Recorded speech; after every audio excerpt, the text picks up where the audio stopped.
I never thought it would come down to a single email. No dramatic fight, no heated confrontation. Just a few lines typed in cold clinical language that ripped something wide open inside me. The subject line read Family Trust Update and the body. It was even worse. Clara, after careful consideration, your father and I have decided that Jason will handle the family trust moving forward. It's better this way, less emotion involved. We appreciate your understanding. My hands didn't shake. My breath didn't catch. But my soul, it curled in on itself. My father Henry had written the email, but the tone was unmistakably theirs, his and my mother's. United, resolute. My name wasn't even included in the new financial structure. No seat at the table I had helped rebuild, just an unceremonious removal like I was a liability instead of their daughter. I stared at the screen blinking once, then twice. The cursor kept blinking too, like it was waiting for me to say something, to fight back, to beg. I didn't. I closed the laptop gently. I didn't scream. I didn't call. Instead, I walked into the bathroom, splashed water on my face, and stared into the mirror. 30 minutes earlier, I had submitted the quarterly financial projections that had tripled the company's profit margins. The same projections my brother Jason would now take credit for. Again. For years, I had worked behind the scenes, quietly stitching the family business back together, after a brutal lawsuit nearly drove us to bankruptcy. I returned home from New York, abandoning a fully funded fellowship to help, to rescue what they couldn't manage. I streamlined operations, brought in strategic investors, negotiated deals. Jason. He smiled in meetings, misquoted terms, partied with venture capitalists, and played the golden boy. But it was fine. Or at least I told myself it was. I wasn't in it for the recognition. I was in it for the legacy, for my family. Or so I thought. That night I didn't sleep. I sat at my desk reading through every document I had access to, checking signatures, looking for changes. And slowly, the shape of it started to form. Quietly, methodically, they had removed me from every major decision. The documents were always framed as temporary. Jason would represent the family at investor summits. He would handle the logistics while I focused on the numbers. It was all smoke, a system built to take from me and never let me speak. By morning, I wasn't crying. I was calculating. They thought I would fall apart. They thought I'd take the hint and walk away silently again. They forgot who taught Jason how to build a pitch deck, who wrote the first 3 successful grant proposals, who sat on late-night Zoom calls with European investors to get the funding they now treat as family fortune. Me. And I hadn't come this far to be sidelined. Not this time. Not again. I opened a blank spreadsheet. Not for work. For war. The numbers didn't lie. And I was done pretending this was about feelings. This wasn't personal. This was business. And I was about to show them exactly how ruthless I could be. Before they cut me out, before the trust was restructured, there were years. Years of silence, of sacrifice, of choosing family over self. I was 22 when I first came home, fresh out of grad school, job offers lined up from top-tier firms, but I returned to a dying company. My father, proud and stubborn, refused to believe that we were sinking. My mother clung to denial. And Jason, he was still out clubbing in Miami with a company card. I remember walking into the office that first morning. It smelled like dust and panic. Old furniture, empty desks, unpaid invoices stacked high in the corner like paper tombstones. Dad greeted me with a half-hearted smile. "Glad you're here," he said. "We could use your help with some paperwork." Paperwork. That's all I was to him. A glorified assistant. I didn't argue. I just rolled up my sleeves and started reading. The books were a mess, payroll missed, vendor relationships strained. I spent weeks combing through it all, putting together a plan that no one had asked for. Jason showed up when it was time to present to the board. He wore a navy suit 2 sizes too tight and smiled wide for the investors. He stammered through the first slide before Dad stepped in to save him. I watched quietly, then went back to my desk. Later that night, Jason found me in the break room and tossed me a Red Bull. "You're a lifesaver," he said. Dad was impressed, But the next morning, the email went out with Jason's name on the presentation. Mine wasn't mentioned. It didn't matter, I told myself. Family first. The company survived that year. Barely. I declined my job offers. Again. I took on more roles: HR, legal support, client relations. Whatever they needed. When Mom got sick, I drove her to every appointment. When Jason racked up a gambling debt he couldn't pay, I took out a personal loan to cover it so the family name wouldn't suffer. He's just going through a rough patch, Dad had said. Boys make mistakes. When I missed a friend's wedding to file taxes for the company, no one thanked me. When I handled the investor fallout after Jason accidentally insulted a Korean client on a Zoom call, he laughed it off while I drafted apology emails late into the night. For years, I stayed small to keep the family stable. My name wasn't on the door, but my fingerprints were on every file, every signed deal, every miracle that kept us afloat. I didn't complain, I didn't rebel, I just worked. I thought that was what loyalty meant, that if I gave enough, they would eventually see me, value me. But the more I gave, the more invisible I became. Jason got a company car. I took the bus. Jason got a promotion. I got "we couldn't have done it without you" in passing. Dad praised him at every board meeting. That's leadership, he'd say. I'd be standing right there holding the report Jason hadn't even read. Mom never interfered. She called me our steady girl and told me I had a good heart, as if that was a prize worth more than equity. Then came the expansion year. I found the investor. I negotiated the terms. I personally created the 10-year roadmap that turned our dwindling assets into a growing enterprise. Jason took the meeting with the press. My father toasted him at dinner. I nodded. I smiled. I said nothing. That was the year I realized they weren't waiting to give me credit. They didn't believe I deserved any. I was useful but never essential, reliable but never in charge, loved but only if I stayed in my place. So I stayed. I thought maybe, just maybe, loyalty would win, that one day they would turn and say, "Clara, this is yours too." They never did. They never planned to. They just took, and when I wasn't needed, they removed me like a smudge on a window. It wasn't personal, they would say. It was business. But now it was personal. Very. It started with small things. Subtle shifts in tone, delayed responses, documents I used to see first now arriving late or not at all. At first I chalked it up to stress. The company was expanding, stakes were high, and Jason had been assigned more visible responsibilities. That's what my father called them: visible, as if visibility was a birthright passed down through the Y chromosome. I stayed behind the scenes where they assumed I belonged. Then came the quarterly meeting where my presentation was replaced last minute by one Jason had thrown together the night before. No mention, no apology. I watched my slide deck, tweaked and poorly paraphrased, flash across the screen under his name. The room clapped. I sat still. Afterward, I asked him why he changed it. He shrugged. Dad said it should come from me. Optics. Optics. As if I were a risk to the image they wanted to project. The truth was, I had become inconvenient. Too sharp. Too aware. Too willing to challenge decisions they preferred to keep quiet. They were phasing me out gently, professionally, and with just enough ambiguity to make me question if I was imagining it. Until the email arrived. Until the family trust. My family trust was suddenly no longer mine. "You're too emotionally involved." That was the phrase that kept circling my brain. They couldn't even say I wasn't capable. No, that would be too obviously false. They needed something softer, more insidious, emotional. It was the word men used when they didn't want to admit they were afraid of your intelligence. The word parents used when they wanted their daughter to know her place. I started digging. I requested a complete audit trail of every recent transaction. Nothing too aggressive, just a standard report under the guise of prepping for tax season. What I saw confirmed what I had suspected. Jason had been making moves behind my back. Large transfers, shifting liquid assets, moving funds from this family operating account into a shell corporation he owned under a different name.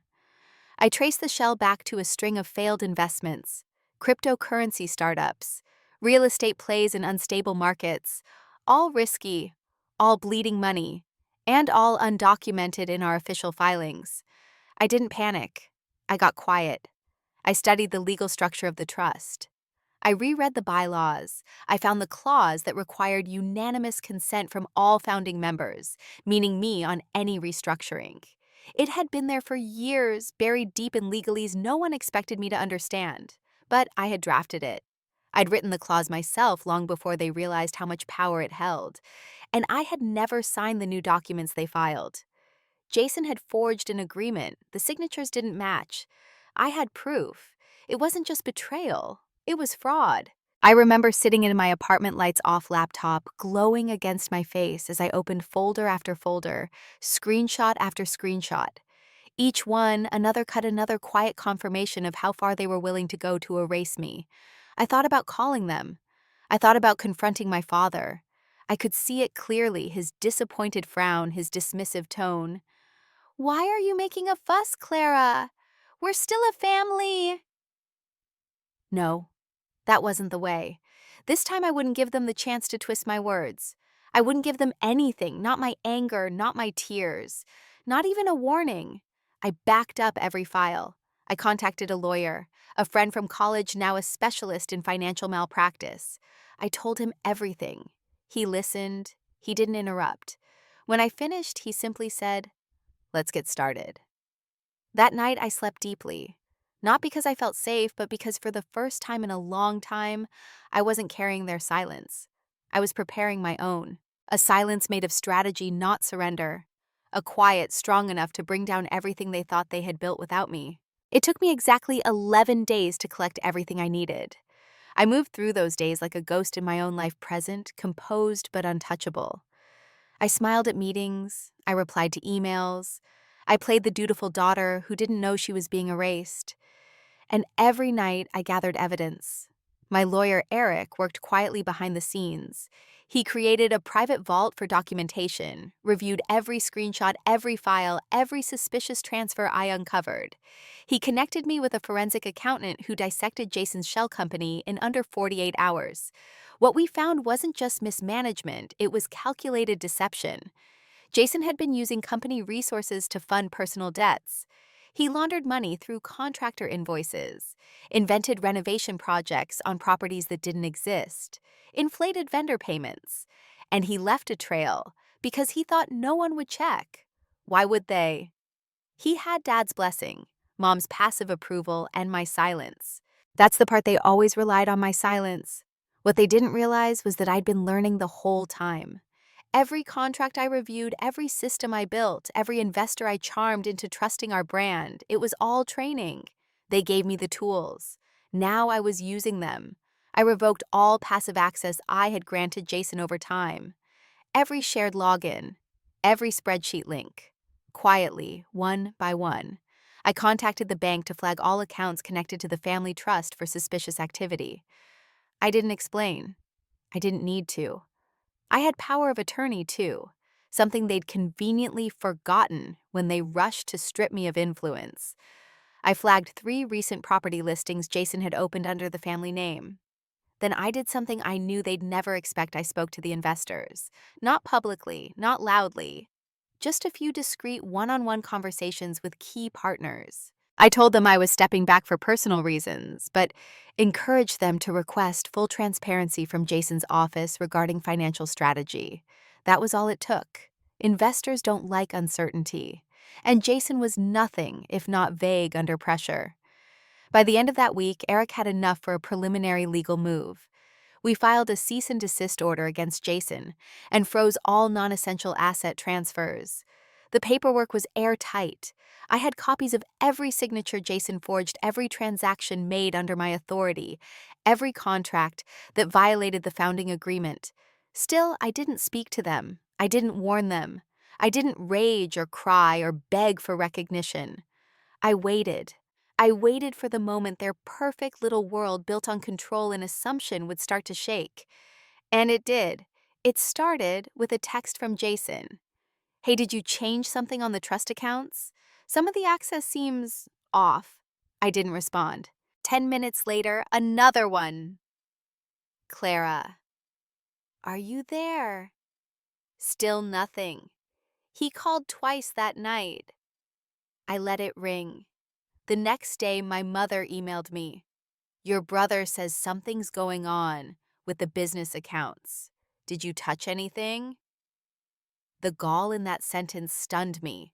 Did you touch anything? Like I was the outsider. Like I didn't have a right to act. I drafted a reply, then deleted it. I didn't need their permission. I didn't need their validation. I had the truth, and I had the law. I met with Eric in his office that afternoon. He laid out the next steps. Once we present this, he said, tapping the folder, there's no going back. This will end up in court if they push it. Then let them push, I said quietly. I'm done waiting for their approval. He nodded. They're going to be blindsided. Good, I said. Let them feel what it's like to be excluded from their own narrative. Because that's what they'd done to me, rewritten history without me in it. But I was the author now, and I was about to write the chapter they'd never see coming. The legal notification was delivered on a Tuesday morning. A certified courier left the envelope on my father's desk at the office, another at Jason's condo, and a third at the family estate. The documents were clear, formal, and final. They outlined every violation, every unauthorized transfer, every clause that had been broken in the founding agreement. There was no room for negotiation. I gave them 72 hours to respond before the full injunction would be filed. They didn't respond in time. Jason tried to call, of course, left voicemails filled with manufactured confusion. Clara, what the hell is this? Is this some kind of mistake? We need to talk. Then came the anger. You've always been dramatic. This is taking things too far. You're messing with family now. As if that was new. As if they hadn't been messing with me for years. Then came the voicemail from my father. Short, cold. We'll have our attorney review this. I hope you know what you're doing. I did. I knew exactly. The injunction went through, the trust was frozen. Jason's access to accounts revoked, his shell company exposed, his condo revealed to be underwritten by funds funneled from company assets. Our vendors were alerted. The IRS was quietly tipped off by my lawyer's team. And still, I said nothing. The silence was louder than any confrontation I could have staged. I sat in my apartment phone buzzing on the table, and I didn't flinch. My stomach didn't twist. My hands didn't tremble. I drank tea. I reviewed updates from Eric. I watched the machine I had kept alive for so long start to seize without me. By Thursday, Jason showed up outside my building. I saw him through the peephole, same cocky posture, same impatient glare, but something in his shoulders had changed. A little more desperate. I didn't open the door. He stood there for 10 minutes, knocked twice, then left. I didn't care where he went. The next morning, my father emailed me directly. No greeting, no apology. Oh, just a file attachment and a single line. If this is about what happened last quarter, we can fix it. Come to the office. I opened the file. It was a proposed Amendment 1 that gave me partial oversight again, a token seat at the board. A breadcrumb. I smiled small and sharp. They still didn't get it. They thought this was about control, about wanting more. They didn't understand that what I wanted was never power. It was respect. And now I didn't need either from them. I already had what mattered: leverage. That afternoon, Eric filed a motion to reclaim my full legal authority as a founding member. We included a formal request for financial restitution. The number wasn't symbolic. It was calculated, every hour, every deal, every loss they caused. All of it. They would pay, not because I wanted revenge, but because I deserved repair. That evening, I got a final text from my mother. Clara, please don't do this. This isn't who we are. I stared at the screen for a long time, and then I typed no. This is exactly who you are. I'm just not playing along anymore. I hit send, and with that, I closed the door they'd always left cracked open just enough to make me doubt myself. Not anymore. This wasn't a war I started, but it was one I would end quietly, legally, completely. And when it was done, they wouldn't even recognize the battlefield. It didn't take long for things to fall apart on their side. Without access to the accounts, Jason couldn't make payroll. Vendors started calling. Investors started asking questions. The glossy facade he had built with my work began to crack in public. Emails I was copied on out of habit now included desperate attempts to spin the narrative. Temporary restructuring, they called it. An internal disagreement between siblings. But the numbers didn't lie, and the legal filings were public record. The silence I had used wasn't passive, it was deliberate, a weapon, and now it was working. Jason showed up at the investor review meeting alone. I wasn't there, but Eric's contact was. He told me Jason looked pale, nervous, not prepared. One of the board members, a woman I had worked closely with for years, asked him point blank why the company's trust had been legally frozen, and why his sister, the architect of the company's recovery, was no longer involved. Jason stammered something vague. No one believed him. Meanwhile, I had already taken the next step. The financial audit from the forensic team was complete. Every transaction traced, every misappropriated dollar accounted for. The total was worse than I imagined. Hundreds of thousands rerouted through a maze of false invoices, LLCs tied to Jason's friends' loans made in the company's name that were funneled into personal accounts. It was textbook white-collar theft. And my father had approved every transaction either by signing off blindly or by ignoring red flags I now held in black and white. I didn't go to them with the results. I went to the board, quietly, professionally. I delivered a full report accompanied by a formal request for Jason's resignation. I didn't ask. I submitted terms. Step down or we go to court. Step down or we let the DA review the evidence. Step down or lose everything. Within 48 hours, I got word that Jason had chosen to pursue new opportunities. The official language was clean, polished, no mess, no media, just gone. My father's name was removed from the daily operations.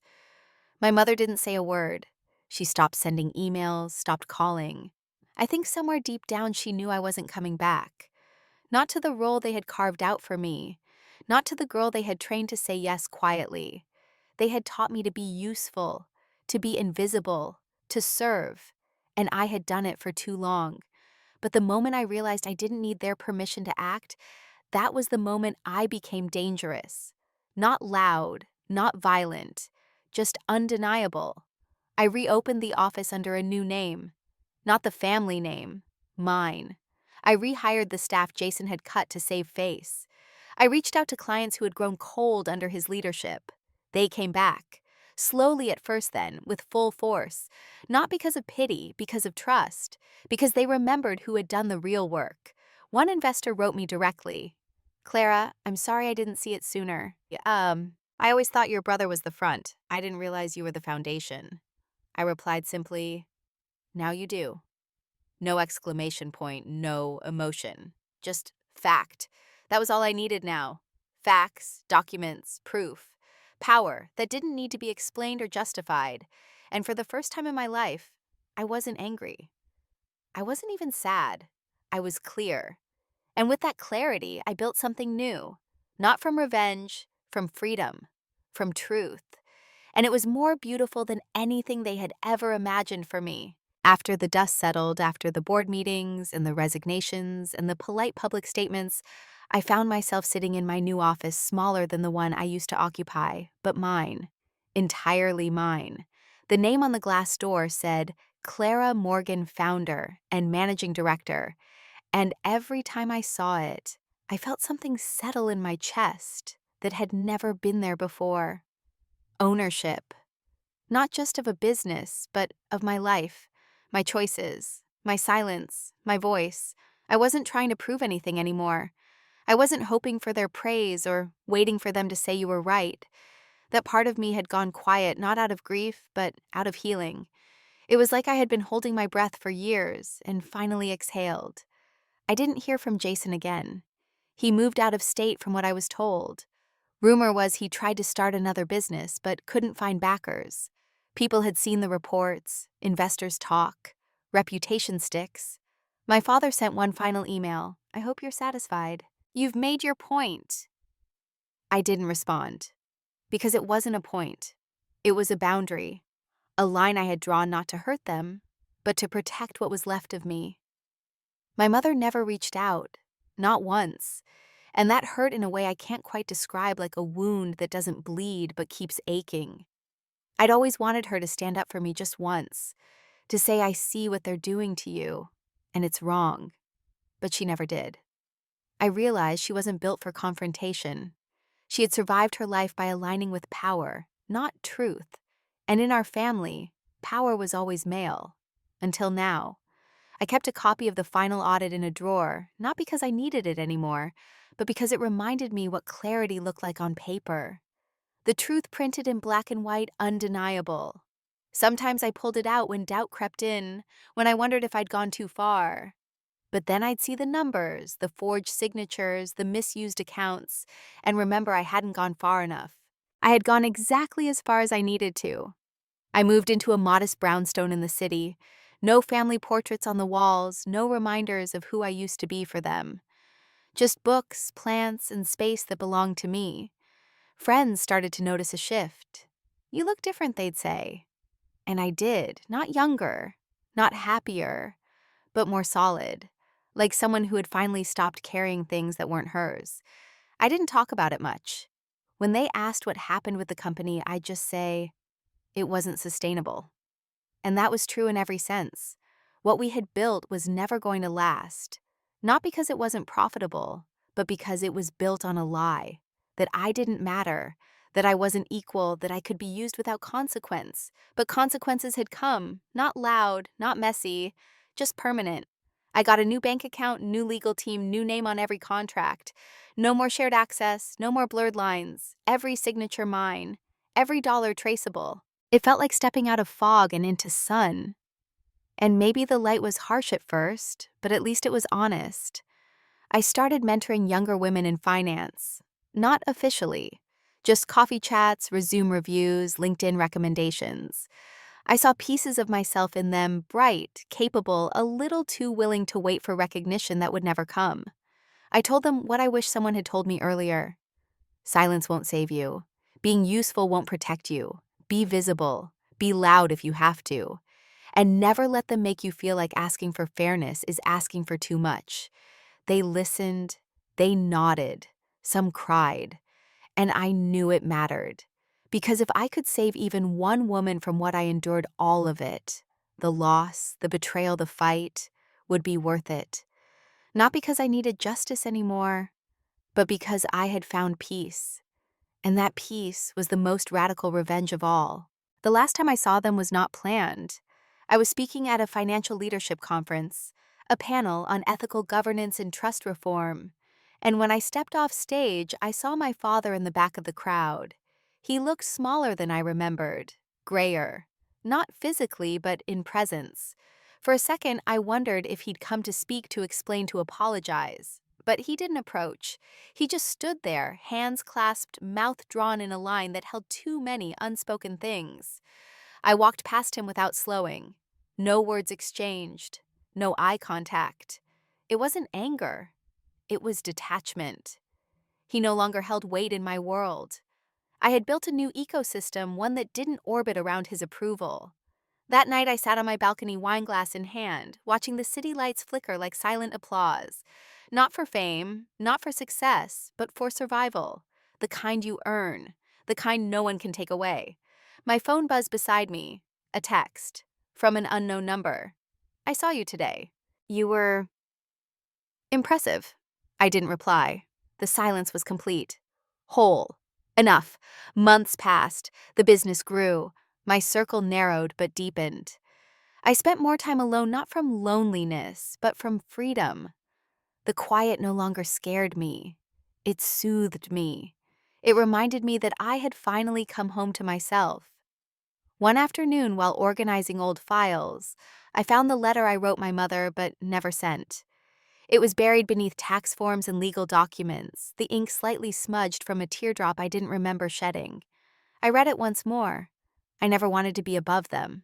I just didn't want to be beneath them. I folded it again and tucked it into a book I'd never lend. Some things are meant to stay unsent. That weekend, I donated the last of my family memorabilia. Photos, trophies, awards from school years where they showed up late or not at all. The woman at the donation center asked if I was sure. I'm sure, I said, They were never really mine. With every box I released, I felt lighter, not erasing history, just rewriting it from the truth, not from what I was told to remember. On the anniversary of the day I received that first email, the one that sparked the unraveling, I took the day off. I didn't work. I didn't speak. I just walked along the pier, the wind pulling at my coat, and thought about all the versions of me they had tried to silence. The helper, the fixer, the placeholder, gone, replaced by something quieter but stronger, something they couldn't break because they never built it. Me. When the sun began to set, I whispered a final thought to the sea. You only miss me now that I said no. And then I walked away, not from pain, not from anger, but from a story that no longer needed telling. Because the ending had already been written, signed, and sealed in every decision I made without them. I didn't just survive, I ended it on my own terms. And that was everything.